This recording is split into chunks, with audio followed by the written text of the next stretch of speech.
সালটা ছিল 2015। প্রথম আমি যখন স্কুটিটাকে পেয়েছিলাম, ওটাকে তখন চালিয়েছিলাম আর এরপরে ওটাতে চেপে সারা সর্বস্ব ঘুরেছিলাম। এখন দেখো মাঝখানে অনেকটা সময় পেরিয়ে গেছে। আজ দেখো 2024, আর এর মধ্যেই আমার মেয়ে থেকে বউ আর বউ থেকে মা হয়ে ওঠা। আজকে আমাদের মাঝখানে একজন ছোট্ট একটা একরত্তির প্রাণ রয়েছে।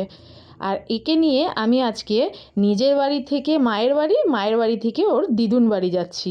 এটা ওর স্কুটিতে প্রথম চাপা, প্রথম স্কুটি চেপে ও যাচ্ছে ওর দিদুন বাড়িতে। এর আগে ও দিদুন বাড়িতে বহুবার গেছে, কিন্তু স্কুটি চেপে কোনো দিনও যায়নি। তাই আজকে ওকে নিয়ে আমি স্কুটিতে চাপিয়ে নিয়ে যাচ্ছি। একটু রিস্ক নিয়েই নিয়ে যাচ্ছি বলতে পারো, কিন্তু ম্যাডাম কিন্তু খুব মজা সহকারেই যাচ্ছে, আকাশ গাছপালা সব কিছু দেখতে দেখতে। আর দেখো সামনে তার পাপাকে কি সুন্দর আঁকড়ে ধরে বসে রয়েছে। সময় কত তাড়াতাড়ি পরিবর্তনশীল না? আর এই রকম পরিবর্তন তো জীবনকে আরও সুখময় করে তোলে। তোমরা কি বলো?